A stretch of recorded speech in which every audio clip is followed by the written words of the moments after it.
Bonsoir à tous, merci de nous avoir rejoints pour cette nouvelle édition sur Télésud. Voici les 3 titres à la une de l'actualité. Au Tchad, une semaine après les manifestations meurtrières, le président Déby accuse les puissances étrangères d'avoir minutieusement préparé l'insurrection pour créer le chaos. À l'ouverture du 8e Forum international sur la paix en Afrique, le président sénégalais Macky Sall a souligné l'urgence de rendre opérationnelle la force africaine pour permettre au continent de jouer les premiers rôles dans le combat pour la sécurité et la paix en Afrique. Et en Centrafrique, le président Faustin-Archange Touadéra a mis fin ce mardi aux fonctions de la présidente de la Cour constitutionnelle, Danielle Darlan, par décret pour empêchement définitif à la suite de sa mise à la retraite de la fonction publique. 50 morts, c'est le nombre de victimes dénombrées lors des manifestations au Tchad jeudi dernier. Pour le président Déby, elles auraient été causées par une insurrection minutieusement préparée avec le soutien de puissances étrangères, des allégations rejetées par plusieurs ONG, alors qu'aujourd'hui à Kinshasa, les chefs d'État et de gouvernement des 11 pays de la CEDEAO se rencontrent. Émeric Torroignan. Ce ne sont pas de simples manifestations qui ont été maîtrisées, mais une vraie insurrection minutieusement planifiée pour créer le chaos dans le pays.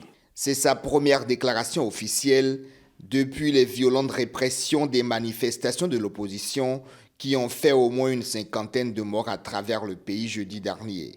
Le chef de l'État tchadien est monté au créneau lundi pour dénoncer une insurrection bien orchestrée avec le concours de puissances étrangères. Dans notre passé récent, les intervenants extérieurs ont fourni armes et donné de l'argent à des Tchadiens opportunistes qui n'ont pas hésité un seul instant à détruire notre pays pour satisfaire leurs intérêts personnels et répondre aux agendas étrangers. Aujourd'hui encore, des acteurs tchadiens ont sollicité le soutien des puissances étrangères pour que pression et chantage soient exercés sur moi afin d'accéder au pouvoir. Pour Mahamat Idriss Déby, la répression du 20 octobre dernier était une réponse des forces de l'ordre à la violence exercée par les manifestants. Ils ont pris pour cible des communautés, ont intimidé des personnes jugées hostiles ou neutres à leur projet. Ils ont brûlé des véhicules et détruit des biens privés. Ils ont fait des chantages, exercé des violences sur des individus innocents. Ce mardi, loin des accusations, les chefs d'État des pays de l'Afrique centrale se réunissent à Kinshasa en RDC pour évaluer la situation au Tchad. Une réunion à laquelle participe Mahamat Idriss Déby lui-même. Au lendemain des événements, le président de la commission de la CEAC, l'Angolais Gilberto da Piedade Verissimo, s'était rendu sur place pour un constat de la situation et pour écouter par la même occasion les acteurs impliqués. Au cours de ce sommet extraordinaire, il rendra son rapport aux 11 chefs d'État de la communauté. Dans l'est de la République démocratique du Congo, entre les forces armées de la RDC et les combattants du M23, le conflit repart 4 jours après le combat qui a fait déjà au moins 10 morts et des dizaines de blessés. Un regain de tension dont Kinshasa et Kigali se sont mutuellement accusés dans la soirée. La RDC accuse le Rwanda de soutenir activement le M23, ce que les autorités rwandaises démentent. Les relations s'étaient pourtant normalisées avec l'arrivée du président Tshisekedi en 2019 jusqu'à la résurgence en novembre 2021 de la rébellion du M23. En Centrafrique, le président Faustin-Archange Touadéra a mis fin ce mardi aux fonctions de la présidente de la Cour constitutionnelle, Danielle Darlan, par décret pour empêchement définitif à la suite de sa mise à la retraite de la fonction publique. Plus d'explications avec Émeric Torroignan. Elle occupait le poste de présidente de la Cour constitutionnelle depuis 2017. Ce mardi, un décret du président Faustin-Archange Touadéra a mis fin aux fonctions de Danielle Darlan à la tête de l'institution. Officiellement, la présidente de la Cour constitutionnelle est admise à faire valoir ses droits à la retraite. La semaine dernière, Informée de sa mise à la retraite à compter du 31 décembre, la juge constitutionnelle avait saisi le ministre chargé des relations avec les institutions de la République pour lui faire savoir qu'elle comptait poursuivre son mandat jusqu'à son terme. Ni vous, ni le ministre de l'Enseignement supérieur n'avez le pouvoir de destituer un juge constitutionnel de ses fonctions, ni d'écourter son mandat. Le mandat des juges constitutionnels a commencé à courir le 24 mars 2017. Il s'achèvera le 24 mars 2024. Danielle Darlan siège depuis mars 2017 à la Cour constitutionnelle en tant que représentante des enseignants du supérieur. Après son éviction de la tête de la haute juridiction du pays, le doyen de la faculté de sciences juridiques et politiques de l'université de Bangui a convoqué aussitôt pour vendredi une assemblée générale afin de désigner un nouveau représentant des enseignants de droit. La destitution de Danielle Darlan intervient quelques semaines après l'invalidation par la Cour constitutionnelle de la procédure de révision de la Constitution entamée dans le pays. Mardi, aussitôt le décret connu, l'opposition a saisi la Cour constitutionnelle qui devra se prononcer très prochainement sur la constitutionnalité de la destitution de Danielle Darlan. Je vous le disais en titre, le 8e Forum international sur la paix en Afrique qui s'est ouvert hier à Dakar au Sénégal a été l'occasion pour le président Macky Sall d'appeler une nouvelle fois à une réforme de la gouvernance mondiale et de réaffirmer sa volonté de voir l'Afrique disposer d'un siège permanent au sein du G20 et du Conseil des Nations Unies. Mathieu Nicolas. Regardez la réalité de l'Afrique en face. C'est avec ces mots que le président sénégalais Macky Sall a ouvert lundi la 8e édition du Forum international de Dakar sur la paix et la sécurité en Afrique. Le thème choisi cette année, l'Afrique à l'épreuve des chocs exogènes, défis de stabilité et de souveraineté. Expansion du terrorisme, conflits inter- et intra-étatiques, recrudescence des coups d'État, ingérence politico-militaire étrangère et effets combinés des changements climatiques, de la pandémie Covid-19 et conséquences de la guerre en Ukraine. Force est de constater que le tableau n'est pas reluisant. Occasion pour le président en exercice de l'Union africaine de revenir sur ces nombreux sujets. Le terrorisme notamment, fléau qui secoue l'Afrique et qui révèle, selon le chef de l'État, les insuffisances des instances internationales comme l'ONU à régler ce problème. Macky Sall préconise un changement de doctrine et souhaite que les pays africains réalisent des opérations sans toujours compter sur l'extérieur. Et face au terrorisme, les opérations classiques de paix des Nations Unies ont montré leurs limites. Nous n'avons rien contre le système des Nations Unies, c'est notre système. Et je pense que ce forum, au fil des ans, a eu à prouver qu'il est temps de changer la doctrine. Des casques bleus attaqués jusque dans leur propre base, sans capacité significative de riposte, ne peuvent assurément pas protéger des populations menacées par des groupes terroristes. Créée en 2003, la Force africaine en attente est une force de maintien de la paix africaine prépositionnée, constituée de contingents interarmés qui agiraient dans les crises africaines sous la direction de l'Union africaine. Mais jusqu'à ce jour, elle n'est pas opérationnelle et sa viabilité apparaît incertaine aux yeux de nombreux spécialistes. En Guinée, les manifestations anti-junte interdites la semaine dernière par le pouvoir en place continuent d'avoir des répercussions dans la sphère politique du pays. Lundi, plusieurs hommes politiques guinéens ont été interrogés et poursuivis pour leur participation aux manifestations. Les détails avec Émeric Torrognan.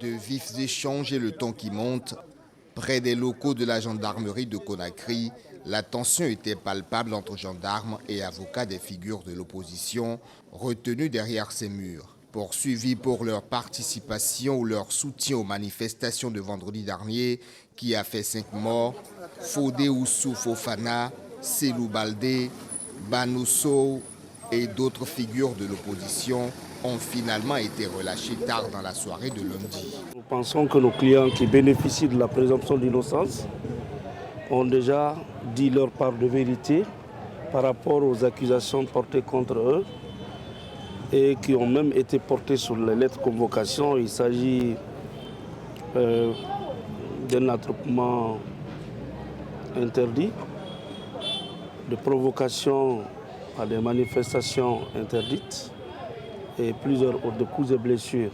Face aux charges, l'opposition accuse la junte de la museler à coups d'arrestation de personnalités politiques ou de la société civile et d'enquêtes judiciaires. Pour l'heure, attendent la décision du transfert de leur dossier judiciaire au tribunal de première instance de Dissine. Une procédure est engagée à l'encontre de nos clients, que vous avez tous vu tout à l'heure.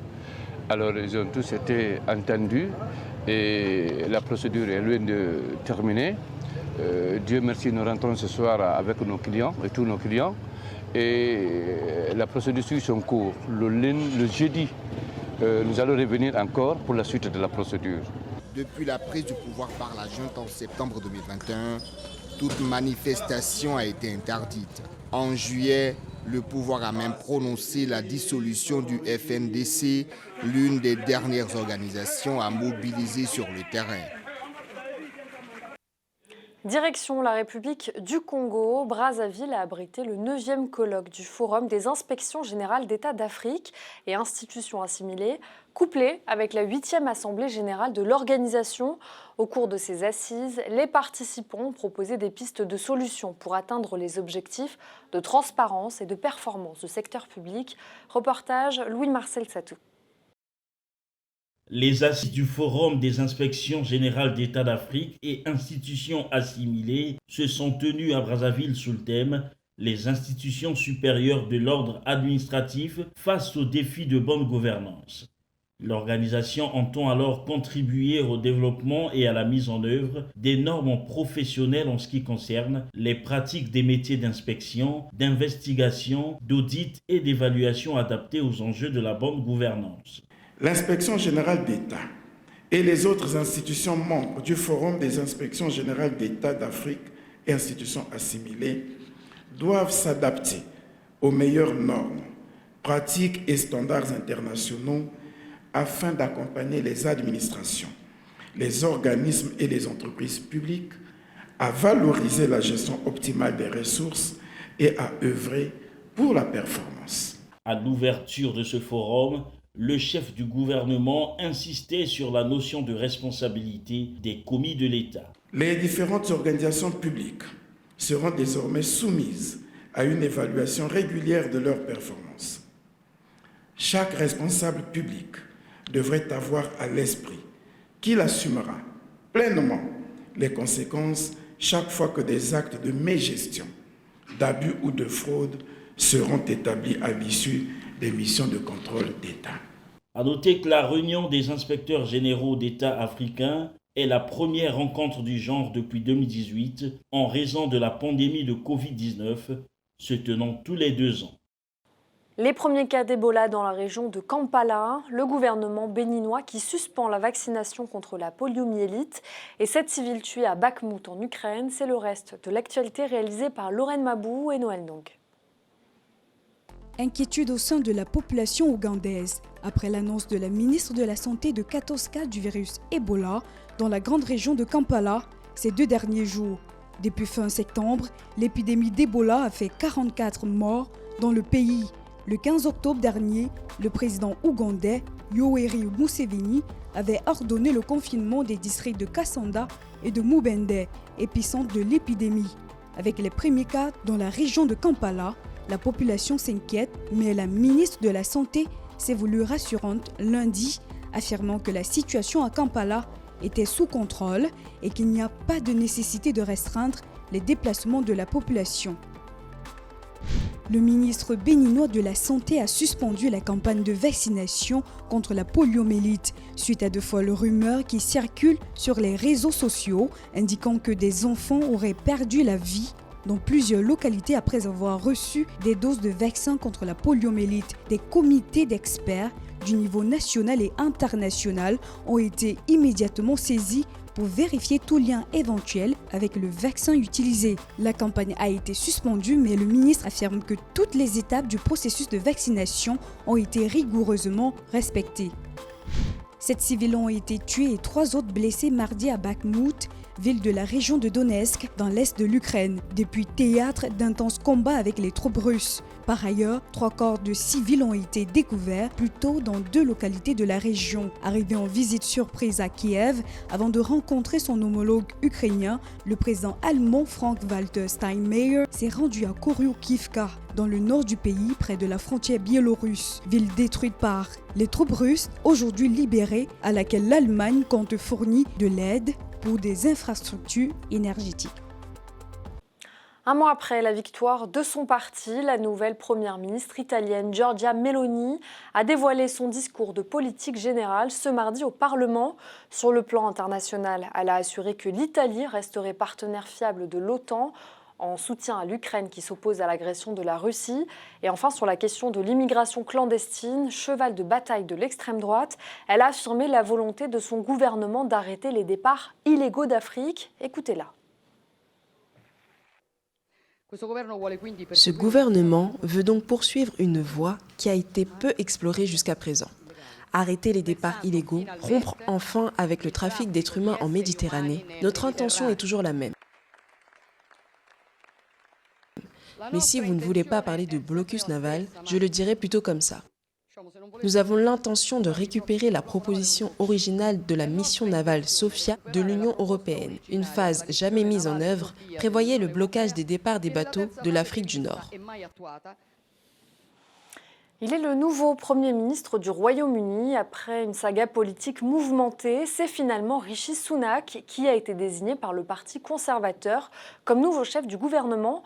Outre le fait qu'il devient le premier homme non blanc à être nommé Premier ministre, que sait-on de Rishi Sunak? Son portrait avec Mathieu Nicolas. Il est aux alentours de midi lorsque le nouveau Premier ministre du Royaume-Uni prend la parole pour la première fois depuis Downing Street. Je viens de revenir de Buckingham Palace où j'ai accepté l'invitation de Sa Majesté le Roi à former un nouveau gouvernement en son nom. C'est pour cela que je me tiens ici en tant que votre nouveau Premier ministre. Rishi Sunak est la nouvelle voix du Royaume-Uni. Petit-fils d'immigrés d'origine indienne au parcours typique de l'élite britannique, il entre dans l'histoire et devient le premier petit-fils d'immigrés à diriger un gouvernement au Royaume-Uni.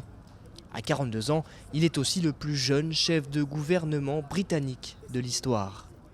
Je vais unir notre pays, non par des mots, mais par des actes.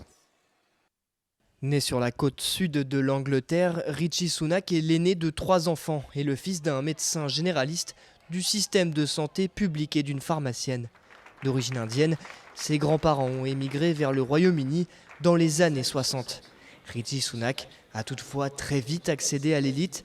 Il étudie la politique, la philosophie et l'économie dans les prestigieuses universités comme Oxford et Stanford aux États-Unis. Avant d'entrer en politique, il a travaillé dans la finance, en particulier chez Goldman Sachs, et fondé sa propre société d'investissement.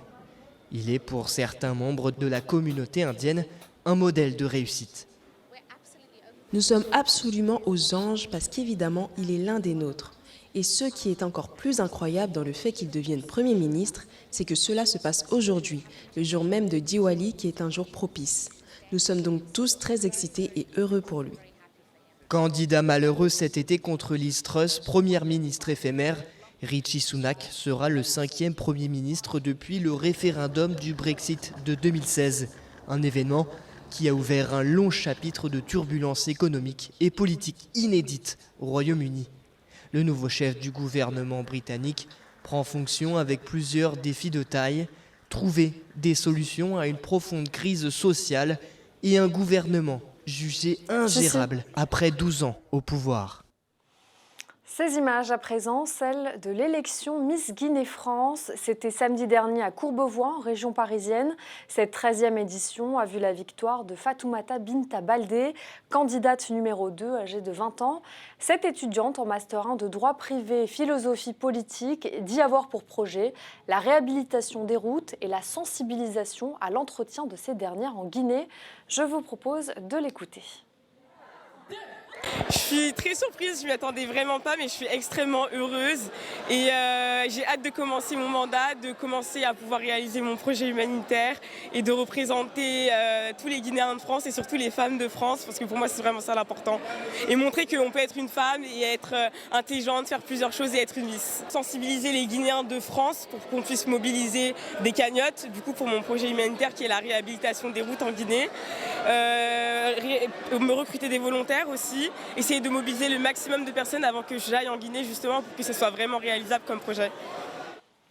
Et on continue sur les podiums, direction le Cameroun pour Miss Cameroun 2023.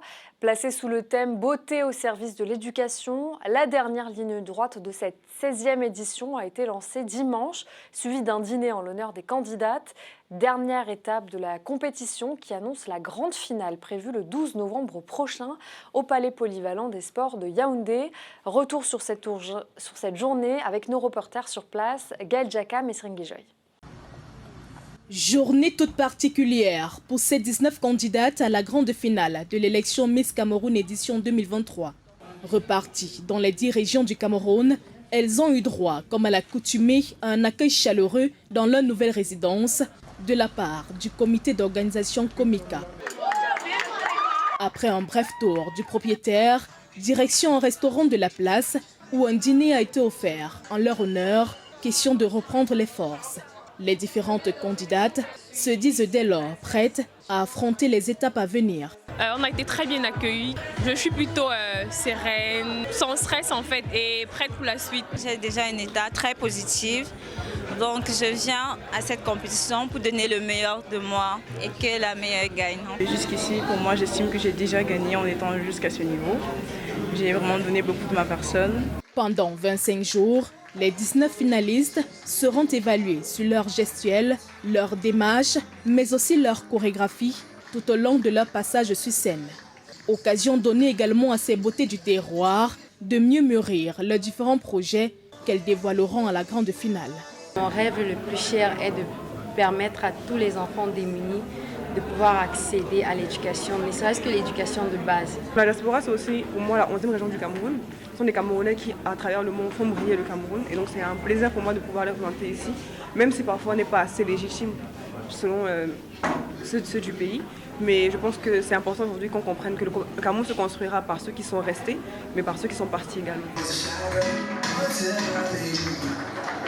Et quoi de plus beau pour clôturer cette journée, la remise des écharpes aux candidates par la Miss Cameroun sortante avec qui elle a partagé son expérience. Il y a quelques mois, je me retrouvais à la place de ces jeunes femmes qui rêvent de la couronne. C'est une couronne qui m'a valu une très belle expérience. À toutes les jeunes femmes camerounaises, c'est bien évidemment de croire en leur potentiel. La femme camerounaise, la femme africaine en général a beaucoup à offrir, elle a beaucoup de valeur.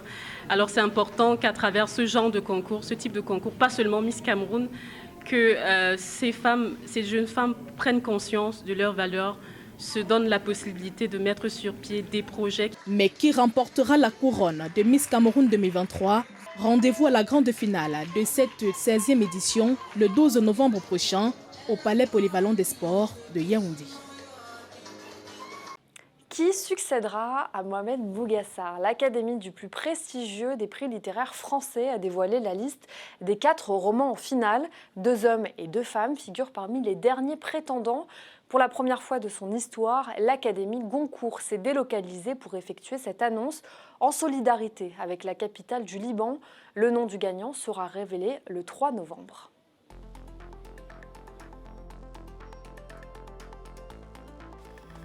C'est la fin de ce journal. Merci à tous de l'avoir suivi. Demain, ne manquez pas Laurent Leleu pour l'édition de la mi-journée. Bonne suite de programmes sur Télé Sud.